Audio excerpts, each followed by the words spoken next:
Čaute ITčkári, študentský život nie je len o akciách a diskotékach. Voľný čas sa dá stráviť aj úplne inak, napríklad kultúrnym vyžitím na muzikáli. My spolu s partiou ITčkárov sme sa vybrali pozrieť, ako takýto muzikál vyzerá a sledujte nás a pozrite si z toho krátku reportáž. Deti ráje, muzikál nadúpaný diskohitmi z 80. rokov. Nie nadarmo dostal privlastok najúspešnejší český muzikál, ktorý od jeho premiéry videlo už vyše 250 000 ľudí. Len v Bratislave sa počas 5 dní prišlo zabaviť viac ako 12 000 divákov, ktorí vytvorili neskutočnú atmosféru a hercov odmenili vyše polhodinovým standing ovation. Ako jedinej televízii na Slovensku sa nám podarilo načrieť do zákulisia muzikálu. Ale viac vám priblíži naša kamarátka Šárka, ktorá hrá jednu z hlavných úloh v tomto hit muzikáli Deti ráje.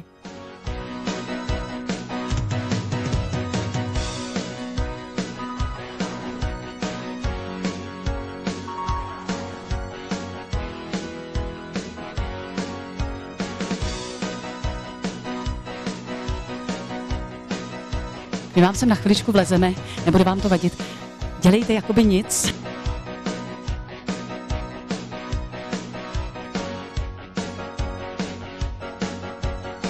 Zákoutí je tady veliký, je mnohem větší, než je v Praze. A vlastně tím pádem tady máme mnohem víc prostoru, i tanečníci vzadu, všichni technikáři se tam můžou mnohem líp vyřádit, takže pojďte za mnou, protože to stojí za to.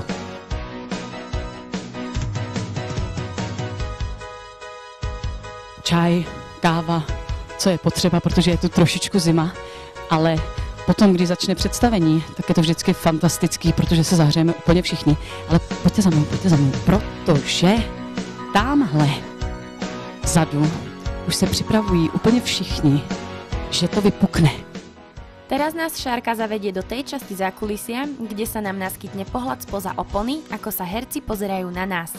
Napadlo vám niekedy, aký je to pre hercov pocit, keď sa na nich pozerá 5000 zvedavých očí? Hneď za oponou sa nachádzajú priestory, ktoré sú preplnené kostýmami pre vyše 40 hercov a tanečníkov. Účinkujúci mali na Slovensku k dispozícii dostatok miesta, čo bolo pri zhone počas vystúpenia obrovskou výhodou. Toto samozřejmě není pravý Božkov, nicméně samozřejmě i barva by byla špatná, to snad ví i malé dítě, že takový Božkov je tmavý, že tohle vypadá spíš jako ta vaše borovička, akorát s jiným názvem. No a tady to Finlandia taky není, protože samozřejmě herci a zpěváci vůbec nepijou, takže to dá rozum. Práve sa pozeráte, ako je v divadle zabezpečené ozvučenie a kde majú speváci hlavne v muzikáloch pripevnené mikrofóny, aby ich bolo počuť. Všimli ste si niekedy malé nenápadné paličky, ktoré majú prilepené na čele? Tak teďko na chviličku poběžíme dozadu, protože já vám ukážu teďko jeden rituál, který my máme v šatně dámské, jo, ale to musíme běžet, takže letíme, protože je před začátkem.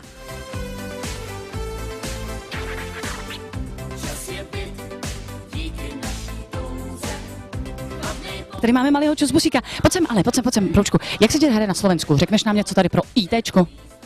Jo, hraje se mi dobře a všechno je tady dobrý. Je to dobrý? Jo. Jsou lidi skvělí? Jo. A ty jsi hrál vlastně, nebo budeš hrát všechny představení? Nejsi unavený? Myslím, že ani moc ne. Nejsi, viď? Ale ty jsi docela zvyklý hrát, viď? To je ostřílený hráč totiž, tady náš malý čusbusíček. Tak my letíme dál. Děkujeme moc. Můžeme? Super, jedeme. Tak kluci, pojďte. Nenápadně. Tak hele, tohle máme všichni. Já mám tam, nebo tohle? Tak. Tohle je tradiční rituál i v Praze, takže jsme ho samozřejmě dovezli i sem na Slovensko. A hlavně Péťa a naše tady vodička hraje dneska poprvé, jo. Takže holky, zlomte vás. Ať vám to jde. Na zdraví, jo. A to se musí na ex, protože jinak by to představení stálo za starou bačkoru, ale nikomu to neříkám.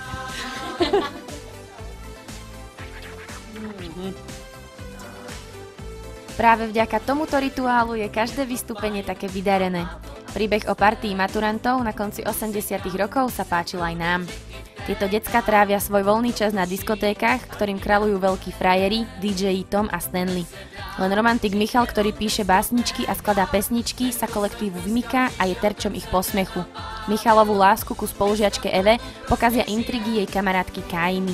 Po 20 rokoch sa Eva znovu stretne so svojou prvou veľkou láskou Michalom a nekonečný milostný príbeh sa vracia v podobe zblíženia jej dcery Báry a Michalovho syna Mikyho.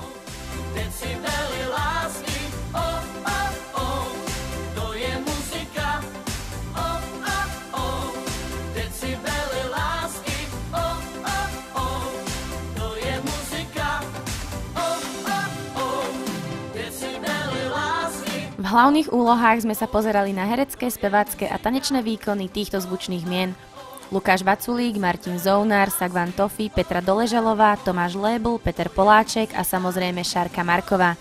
Práve Peťa a Tomáš nám teraz povedia o hlavných rolách, ktoré hrali a aj to, ako sa s nimi zžili. V muzikálu Děti ráje vlastně představuju mladou Evu. Já jsem s ní měla trošku problém, protože ona v něčem je trošku asi jiná. Ale takže jako mě trvalo trošku si najít nějaký ty její oblouky, jak to jako měnit a trošku to stříhat ten charakter té osoby. Ale teď už je to vlastně v pohodě, takže to jako užívám. Ale je fakt, že jsem ji nenašla hned. No. Úloha je mladý Michal. Tak zžil jsem se z ní, samozřejmě on je trošku jiný než já, on takovej budulínek, ale v dobrým, takže mně se to strašně dobře hraje.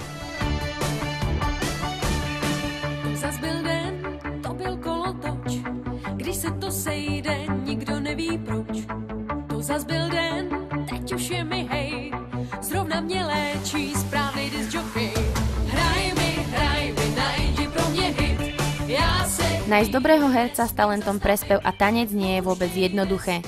A preto nás zaujímalo, či sa účinkujúci cítili byť dostatočne odmenení slovenským publikom. Mile mě překvapili. V tom představení je několik takových momentů, kdy jsem si vždycky v Praze říkala, že se tam lidi moc jako nesmějou. Jich jako pár, 2, 3 takový, ale a tady se smáli všemu. Tady se prostě bavili a užívají si to víc. Přijdou mi takový otevřenější tady ty diváci než u nás. Je jich tady okolo 2,5 tisíce, což jsem v životě nezažil, aby takových lidí se takhle bavilo, takhle královsky bavilo a tak si to strašně užívali. To úplně, to strašně dobíjí toho člověka, když získá takovýhle aplaus, ať už za písničku nebo na konci při medli, to je skvělý, to je nepopsatelný. Je to strašný masakr. Tady v Bratislavě, v Inchebě, je to fakt masakr těch 2,5 tisíce lidí, když stojí a zpívají s námi, to je úžasný, naprosto úžasný.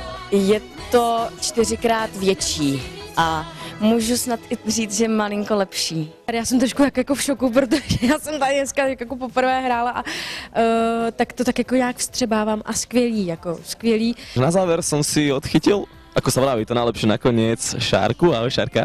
Ahoj. Šárka, ako sa ti hralo? Perfektně. Já musím říct, že to dnešní představení bylo ještě úplně jiné, než jsme měli premiéru, protože většinou prostě ty premiéry bývají trošku usedlejší, i když už ta nebyla úplně usedlá jako běžné představení, tak proti dnešku to se nedá srovnat. Čo vravíš na slovenské publikum? No, super, je to nádhera. Je to trošku o tom, že je jich tu víc. Prostě my fakt máme menší divadlo, je to trošku jinak koncipiálně řešený, takže i ten dav samozřejmě zmůže mnohem víc, ale na druhou stranu musím přiznat, že i přesto asi reagujete nebo reagovali mnohem živějc. I v místech, které jsou vážně někdy, pro nás jsem si říkala, to se snad nezasměju a smáli se, to úžasný, fakt skvělý. No. Celé predstavenie bolo ukončené záverečným zostrihom pesničiek, tzv. Medley, z ktorého si práve môžete vychutnať hit muzikálu totožný s jeho názvom Děti ráje.